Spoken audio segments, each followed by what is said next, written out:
Turn this shit up. Soundwave, turn this shit up, nigga. Tell me who the bitch nigga hating on me. Jumping on my dick, but this dick ain't free. To pimp a butterfly, another classic CD. Ghetto lullaby for everyone they MC. Bro, this is it. Shout out him, man. This is a great video. He did a swell job editing this, bro. I actually wrote a script for this video, but it's not really a script. It's just bullet points. This video probably isn't going to do very well because I'm me, and this YouTube algorithm shit is very much anti-me, but I don't really care in this instance. I'm mostly making this video for therapy. That's a victim mentality. That right there is what's stopping our community from really getting to where we gotta go. Because we are the only community that has that mentality. No other community has that mentality. No white person has where the world is just coming all against me. No white person has the mentality. No Mexican has that mentality. No Polish person has the mentality. No Arab has the mentality. That is only a strictly black mentality, which is a victim mentality, which is a sickness. I originally recorded this video 2 months ago when I had this epiphany, but I figured I'd re-record it thanks to the Carmelo Anthony and Rick Chow trial verdict. So 2 months ago, I broke down and cried on my way back home from work, listening to Pimp a Butterfly. And what was the thing that made me cry? Afro-pessimism. Afro-pessimism, for those who don't know, is the idea that all black people are basically walking zombies. We are alive but not fully human because society itself needs black people at the very. I feel like what the problem with our race is too, like we don't have a sense of identity. I feel like we've allowed so many other people to tell us our sense of identity that we don't know our identity. With that being said, sexy red, that is what somebody is telling us that is our identity. All of the rowdy shit, that is people telling. It's like it's like you don't know who you are, so you're just looking around at the world to kind of help you figure out who you are. And if you do that, you're never gonna find out who you truly are.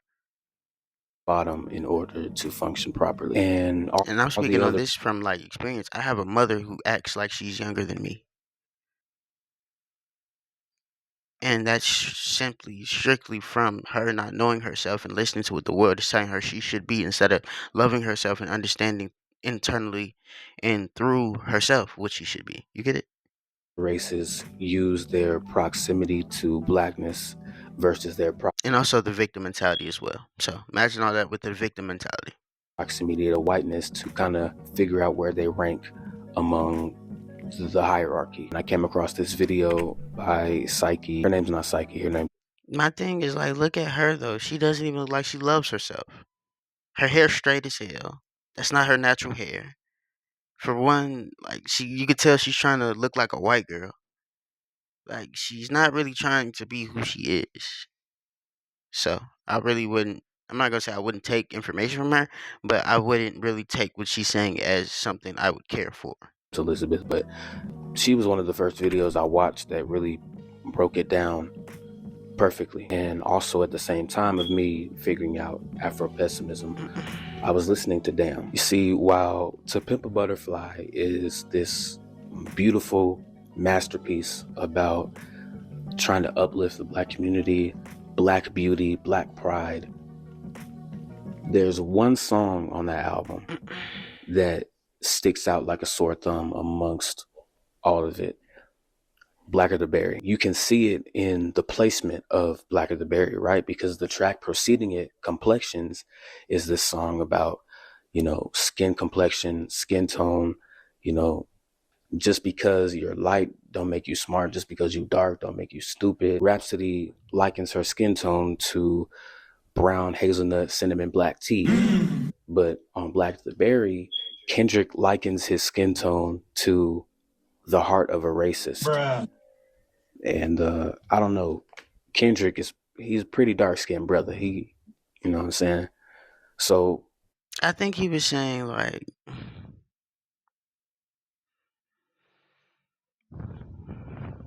I think he was saying that like his heart is dark from certain shit that he's been through. I don't think he's saying in that manner. I think he's just saying like If you look at a racist person heart, a racist person heart, they have love for their own kind, but they have a dark kind to anybody that isn't them. So that then says how the black people, and that says also how our community is. It's like we have a love for people who are our people who we know, but we also do not. We also have a sense of darkness, a sense of coldness to people who are not our people who tend to look like us. That's pretty fucked up. Just like how complexions is about all of the beautiful things about black culture and black people, Black of the Berry is nothing but black stereotypes. He's talking about he's a proud monkey drinking Kool-Aid and eating watermelon and jumping extra high and shit. Like, it's some real self-hatred. So after To Pimp a Butterfly dropped, and it did moderately well. It sold like well over 300,000, I believe. Clearly Kendrick felt like his message wasn't getting across. He caught wind of that and was like, you know what, how about I make an entire album of nothing but just Black of the Berry songs?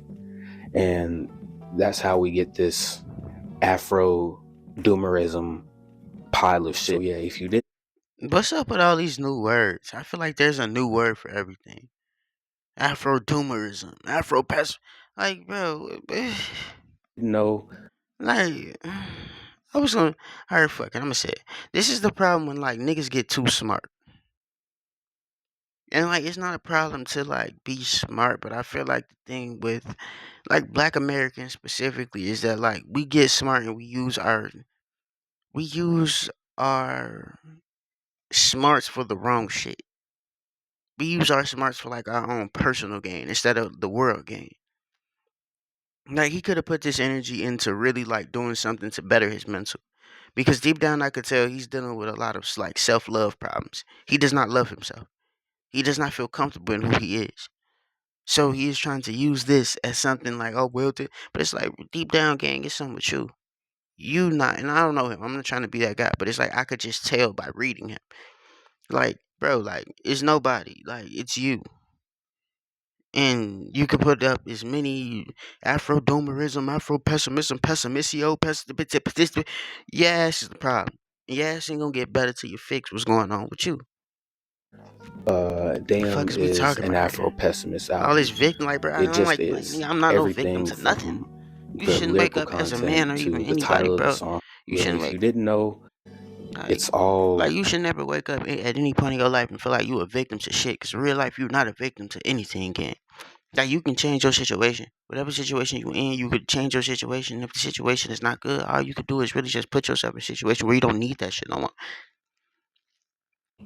Like I Afro don't know. Like pessimism it's like coded. motherfuckers Basically, just wanna be the, man. the the ethos of the album, damn, Black people are cursed by the will of God, cursed according to the theory of Afro pessimism, which says that we're not fully human.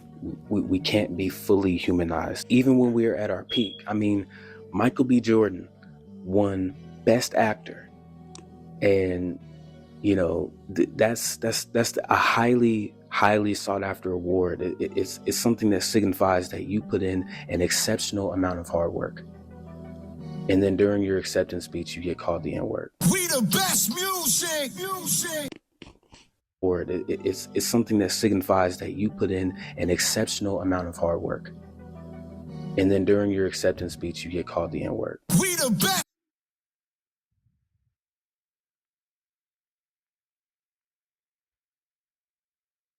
He said correction. Michael B. Jordan wasn't called the N-word during his acceptance speech. Do you see how quick he said that with such conviction that you would have thought that actually happened? It never happened. Didn't he say that happened while he was presenting, like, it was presenting the. It's like you look at the word hypervigilant, but you want, it's like, it's just like, bro, I'm damn near finna end this video early. Because it's like, bro, I don't have time to sit here and listen to someone try to make themselves be such the victim. Like, you ain't gonna get nowhere in life treating and acting and moving like you some victim. Like, bro, that mentality don't lead you to nothing, bro. Like, you know this world was fucked up. We all know the world fucked up. So what, you gonna keep complaining about it, or you gonna do something to fix the problem? Like all this baby and ass crying shit. Like I hate this shit with my people. Motherfucker always want to be outraged about some shit. I always got something to say. I always got an outrage. I always got a well. I did the like, bro. Like, shut the fuck up and get your soul right.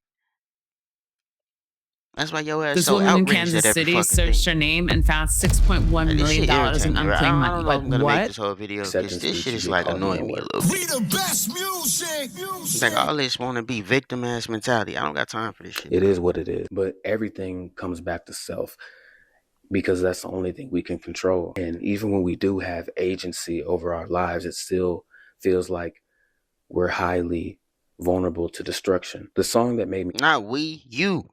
cry Speak that shit when right, you I was nigga. listening to Pimp a Butterfly was the track I. And it's not the gussied up studio version. It's actually a live performance, right? And midway through the performance, a fight breaks out in the crowd. And Kendrick stops performing to address the fight and break it up. And, he starts talking about how we don't have time to waste time, and we lost so many people to this, and we need to stop it. And then he goes into this diatribe about the N-word and how black people are kings and queens and all of this, right? It's funny that he says that, but this is Kendrick Lamar was the same motherfucker beating on his wife. He was the same motherfucker cheating on his wife. Like,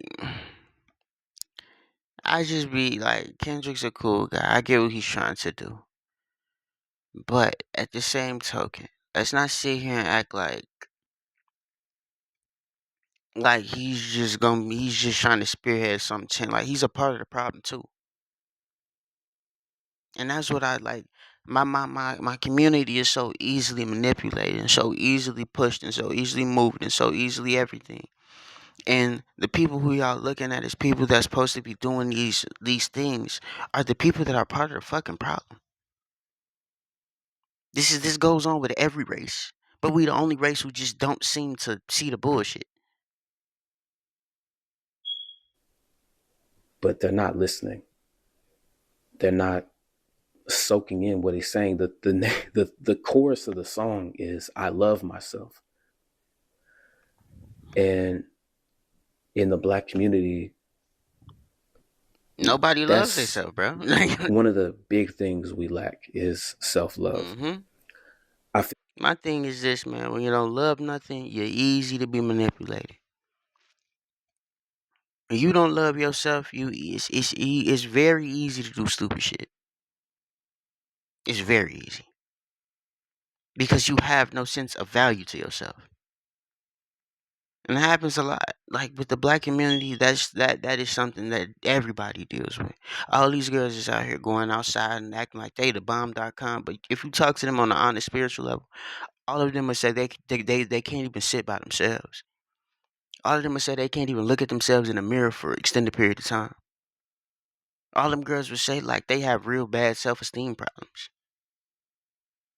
Like it just be I feel like everybody's trying to be better than the next motherfucker, but like at the end of the day, everybody's at the same playing field. Your shit don't stay more than the next person, bro. Feel his pain when there's someone or a group of people that you really, really love, and you're trying to reach out to them, but for whatever reason, they're not hearing it.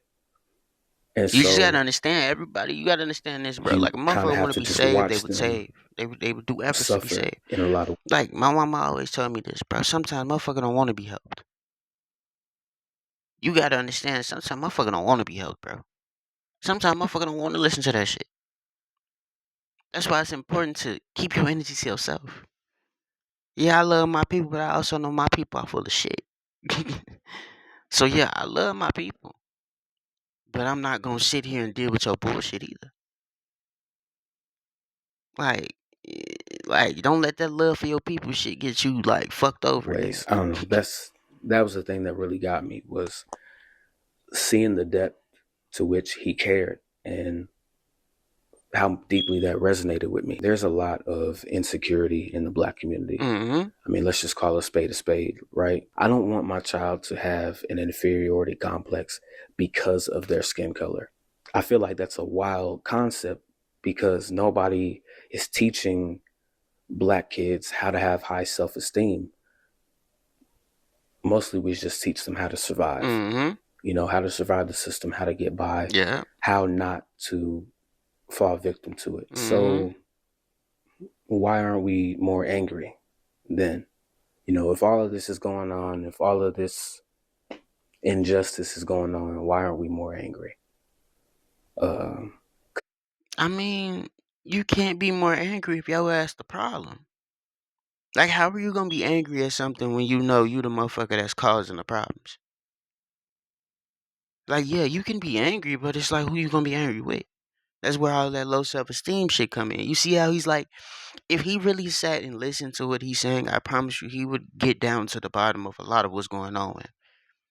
Because folks just sat in here saying, black people or my people have a self-esteem thing. Okay, cool. But at the same token, it's like, yeah, we do. But at the same token, it's one of those things where it's like, I've ran into people who felt like just because they're black, they're better than people. Like, so that shit goes on a double-edged sword for real. Like, come on, bro. Like, we the problem. And until we sit in this motherfucker and stop acting like, oh yeah, like, it's shit that we do that causes issues. So until we do fix that, that's when this shit gonna change. But if you keep trying to look at it like, well, the system and it's just pessimism and Afro pessimism, trying to make up all these fancy ass words for just you got a low self esteem. You don't love yourself. As I was, I still am. You don't feel like you that nigga. Like a few months You ago, trying to that use was all these other words you like done the damn peak. near found. Like I was feeling so much. Just say that, bro. Anger and sadness and confusion. I've calmed down a bit since then, but it's also like it's still very raw and intense. So I don't want to say or do anything that I know I'm going to regret later. So I just, you know, this is why I said Nigga, earlier, ain't no this way is you like that my damn therapy. mad. This is how I'm You ain't that processing damn it. mad, Still, bro. why aren't we more angry? Why aren't we doing more? You fake angry, nigga. And then I remember, oh yeah, every single time we tried to do more, we were stopped short. We were This victim ass mentality, like, bro, what the fuck? How do you live life with this mentality? How do you walk around every day with the mentality of like, I am just they a killed fucking us. victim? Like, bro, I can't. So That shit is sick.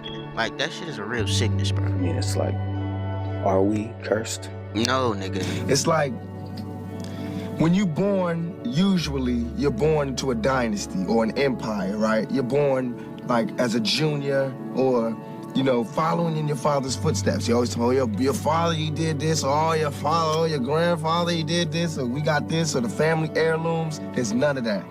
And in the outer city, I call it the outer city because we left out. There's no nothing. We don't get any family heirloom, the family crest, all that stuff that you would think is so important was meaningless. Because I mean, come on. Our family crest was cotton. You know what I'm saying? It's like, man, it's like the only thing we can really leave behind is culture, is music, you know, and dignity and determination. That's what we had.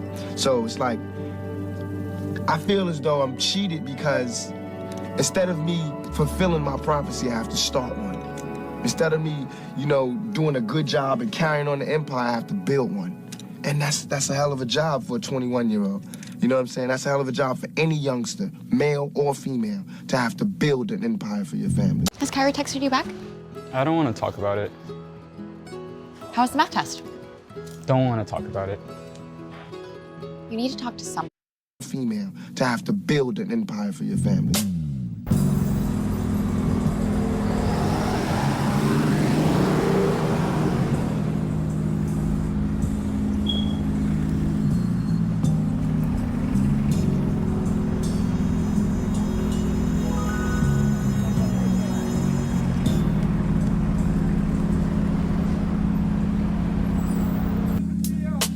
Here I am, the night of Juneteenth, celebrating the day that Black people were given their right to humanity. This lady snuck me into the Blue Room, shout out to her, and is basically a jazz place for people to relax and unwind. And I don't know. I don't know if I'm weird for getting enjoyment out of seeing other people have fun. But yeah, it was really nice to see all these older black people just The messed up part about all this is like I feel like the one thing I rock with about like the Arabs and the Asians is that they have a sense of cockiness. Even the Mexicans, like it's like everybody but us have a sense of pride in being who they are. But it's like when a motherfucker prideful in being black, it's like it's cocky, it's this, it's that, it's this. But it's like, bro, I'm noticing everybody else like has the right to have some machismo about who the fuck they are. And I feel like too at the end of the day, it's like it's